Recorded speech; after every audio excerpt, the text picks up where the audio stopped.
Hi friends, today I am going to review the book, Turn Your Fandom into Cash, a geeky guide to turn your passion into a business, or at least a side hustle, by Pinchefsky. If you are a geek at heart, embrace your passion with a creative fandom business. If you are a true fan geek, you may want to harness your passion and create your own business, whether as a part-time gig or a full-time career.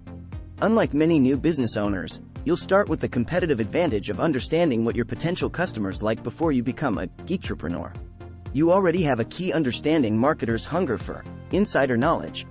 Creating a company, especially one that you based on a superhero, character, or a make-believe world that someone else created, takes Jedi-like discipline.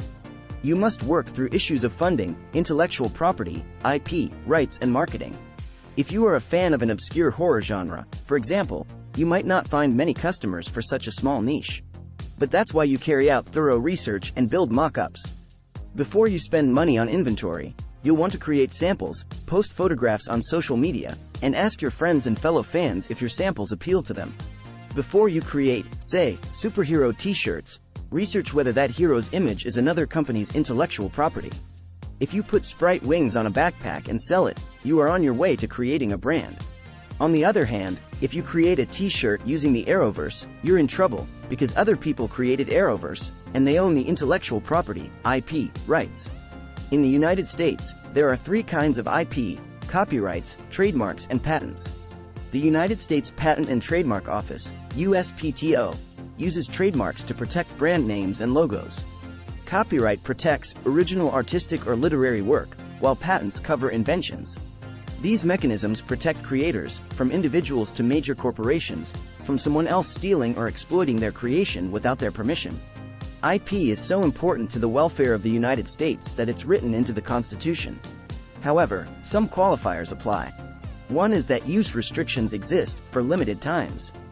You can use another person's IP via fair use regulations and if you pay for a license, in the right circumstances. If the question about whether your planned use of another party's intellectual property falls under fair use were to go to trial, the court would ask if your use brought you profit. It would review how transformative your use might be. Did you add something to an existing character or create a new one? The court would then examine the nature of the copyrighted work. If it is one of J.R.R. Tolkien's books, for example, your knockoff of Gandalf won't support your protestations of fair use. But your claim might succeed if your work relies on part of a fact-based news article. The courts consider how much of the IP you used, if your use included the core of it, and if your use affects the potential or actual value of the material to the owner. An example would be a knockoff that sells more than the original. You cannot use a trademarked or copyrighted name to mass-produce such products, to pull out detailed content, or to create a work satirizing the original. So, no, you can't put a Star Wars label on an item you mass-produce unless, of course, you purchase an IP license from its owners.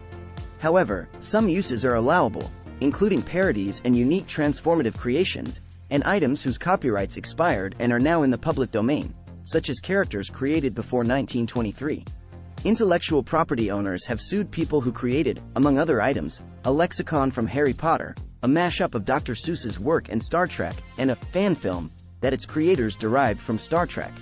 To avoid receiving cease and desist (C&D) notices from an IP's owner, never use a licensed character or product name. If you do receive a C&D notice, speak with an attorney.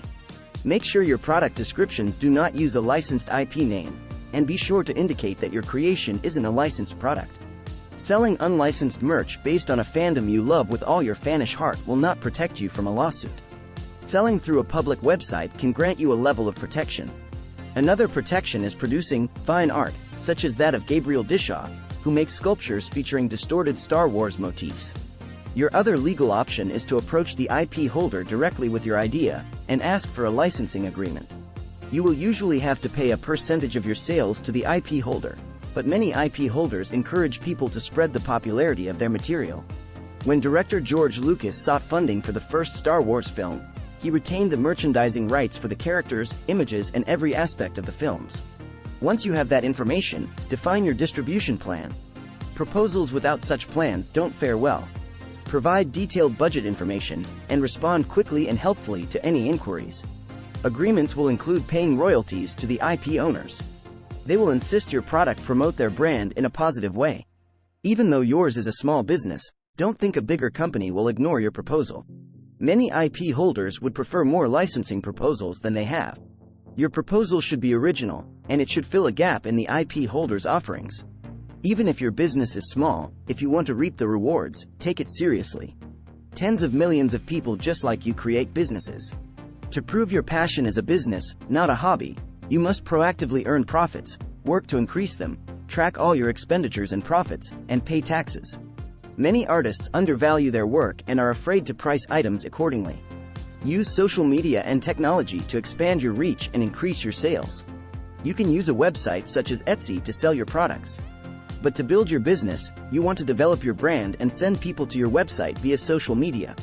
If you don't want to post on social media or develop your own website, you can outsource both of these activities.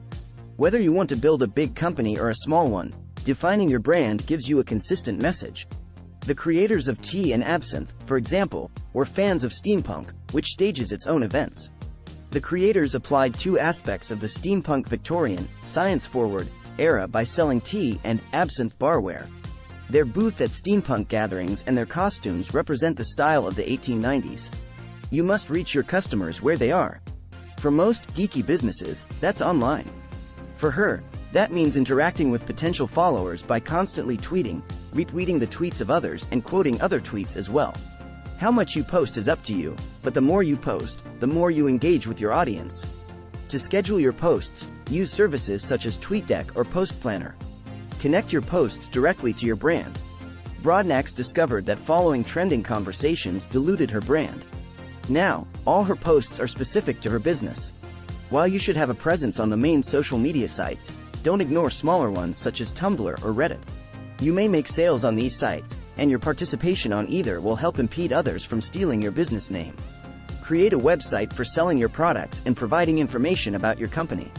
Basic website requirements include a logo, product listings, a shopping cart, FAQs, and links to your social media accounts. If you lack the skill or desire to build a website with a program like Squarespace or Weebly, outsource those tasks. Think of running a website like driving a car. You don't need to be a mechanic, but you should know the basics. Newsletters and press releases can help you spread the word. To increase your reach, consider buying online ads, but do your research first.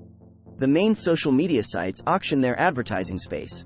Search engines also sell ad space that link to your business. Be realistic. Understand that investing in a new business puts money at risk. You can fund your business many ways, but entrepreneurship is challenging and you must remain aware that you are risking any money you and your friends or family invest. Never start a business with a bank loan, your retirement savings, or the limit on your credit cards. However, you don't have to fund your startup by yourself. Crowdfunding raises money directly from potential customers. However, Oriana Leckert of Kickstarter reports that current campaigns require more work than they did when the site started. The good news is that if you start a campaign with a minimum of 25 funders, she says, your success rate jumps to 80%.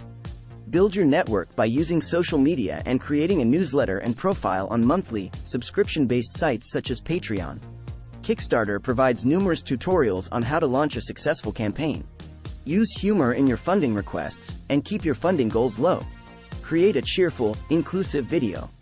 Advertise the campaign launch on social media, and always thank people who donate. In reviewing campaigns from 2016, Indiegogo found that starting with a 30-day campaign gives you a compelling urgency, but you can always extend the time frame. Offering discounts or perks increases your donor base. If you offer an item for a donation, state clearly that you do not have unlimited quantities. Go to your fans. Sell at a convention. As you create products, consider selling at fan conventions. Although COVID-19 affected in-person conventions, attendance is growing again.